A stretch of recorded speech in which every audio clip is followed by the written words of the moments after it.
ನಮಸ್ತೆ ಎಲ್ರಿಗೂ, welcome to ವಸ್ತ್ರಾಭರಣ. ನಾನಿವತ್ತು ಶೋ ಮಾಡ್ತಾ ಇರೋ ಸಾರಿ ಬಂದು ಕ್ರೇಪ್ ಸಿಲ್ಕಲ್ಲಿ ನೋಡ್ತಿರ್ಬೋದು. ಸಾರಿ ನಿಮಗೆ ಈ ಥರ ಚೆಕ್ಸ್ ಪ್ಯಾಟರ್ನಲ್ಲಿ ಬರುತ್ತೆ. ಸೆಂಟ್ರಲ್ಲಿ ಸ್ಮಾಲ್ ಫ್ಲವರ್ಸ್ ಬಂದಿದೆ.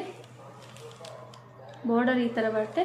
ಇದರಲ್ಲಿ ಕಲರ್ಸ್ ಆಪ್ಷನ್ನ ತೋರಿಸ್ತಾ ಹೋಗ್ತೀನಿ. ನಿಮ್ಗೆ ಯಾವುದಾದ್ರೂ ಪರ್ಟಿಕ್ಯುಲರ್ ಸಾರಿ ಇಷ್ಟ ಆದರೆ ಸ್ಕ್ರೀನ್ಶಾಟ್ ತೆಗೆದು ಸ್ಕ್ರೀನ್ ಮೇಲೆ ಕಾಣಿಸ್ತಿರುವಂಥ ನಂಬರ್ಗೆ DM ಮಾಡಿ.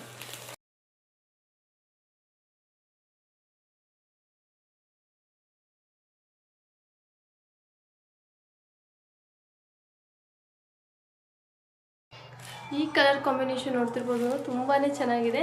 ಪರ್ಪಲ್ಗೆ ಬ್ಲ್ಯಾಕ್ ಕಾಂಬಿನೇಷನ್ ತುಂಬ ಚೆನ್ನಾಗಿದೆ. ಸಾರಿ ಪ್ರೈಸ್ ಬಂದ್ಬಿಟ್ಟು ಜಸ್ಟ್ 850 ಆಗಿರುತ್ತೆ. ಸಾರಿದು ಪಲ್ಲು ಪಾರ್ಟ್ ಈ ಥರ ಬರುತ್ತೆ. ಇದು ನಿಮಗೆ ಬ್ಲೌಸ್ ಪಾರ್ಟ್ ಆಗಿರುತ್ತೆ. ಲಿಮಿಟೆಡ್ ಸ್ಟಾಕ್ ಇರುತ್ತೆ, ಬೇಗ ಬೇಗ ಬುಕ್ ಮಾಡ್ಕೊಳ್ಳಿ. ಲೋಕಲ್ ಅವರೇ ಆಗಿದ್ರೆ ಬಯೋ ಅಲ್ಲಿ ಲೊಕೇಶನ್ ಲಿಂಕ್ ಇದೆ. ಗೊತ್ತಾಗಿಲ್ಲ ಅಂದರೆ DM ಮಾಡಿ. Thank you.